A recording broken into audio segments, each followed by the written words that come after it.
I used to be a girl who suffered from eczema. Even a little bit of exercise will make me out of breath. I want to release myself from the element, so my father decided to launch his secret weapon, mountain climbing. It was quite difficult at first, because I walked very slowly and usually needed to run for many times only in the mud. The improvement was so little that it was quite miserable for me. But my father always waited for me patiently and encouraged me to walk just one more step. You know, parents always persuade us to do something we don't like to do by lying that it was the best one. No, the process is tough.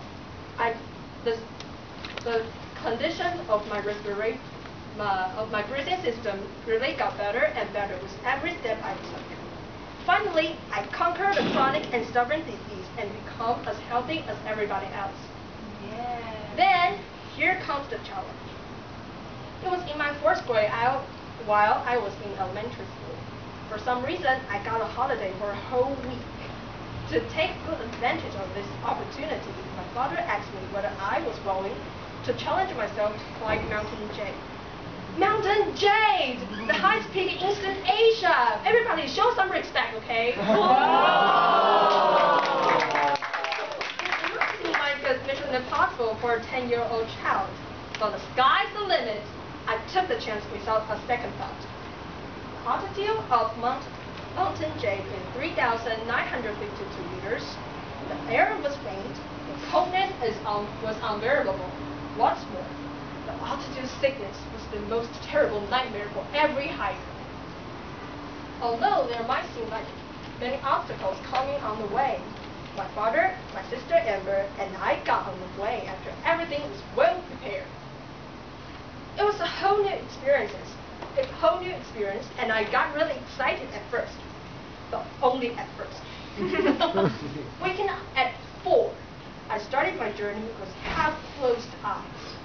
But since the condition of the trails are unstable, there's no place for an absent mind. Breathing the clear, cold air, I walked slowly and cautiously. I was scared and worried, not only about the long distance, but the first of my eczema symptoms.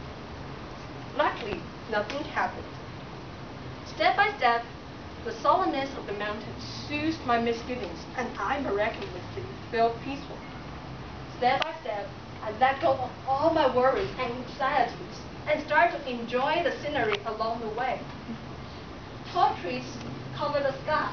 The dewdrops on the rough and sharply bark sparkling. The freezing air is no longer piercing but refreshing. The muddy road didn't bother me anymore. With such a wonderful start, I thought my fortune would continue till the end. But I was totally wrong. You know what? I got mountain sickness eventually. My strength and confidence to conquer this mountain was stolen by splendid headache and serious vomit. Any step further was a torture for me. My confidence and courage to accomplish this mission is weakened by the sickness. I was driven by homesick, eager to go home. Sitting on the ground, I rejected to go any further. Watch me coldly. My father talked to me, word by word.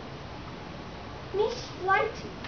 I know you're uncomfortable, but you must walk by yourself. Because everybody's bag was full packed, I had no choice but to rose to my feet again. Teardrops on my eyes. Deep down in my heart, I cursed my father's cold blood for treating me this way, somehow giving me power to continue walking. Finally, we arrived at Taiping Shanzhuang, 3,452 meters high.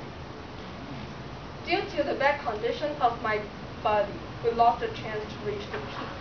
We stayed at a cabin and we decided to go down the mountain the next day. The critical sickness kept me from sleeping that night. In order not to bother others, I left the room and trying to find a way to ease my pain. Out of the room, I was shocked. Guess what? There are stars all over the sky. There are much more than I could ever expect, which made me lose count. I was stunned. all in its magnificent and spectacular nature. It was so amazing that I even couldn't utter a word like now.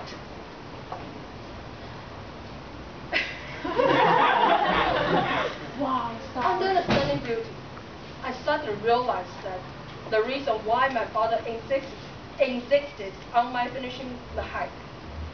Looking back on those 6 years and those hiking trips I took with my father, I found out that he had always tried to help me develop a positive attitude, which is to face obstacles in my life without fear.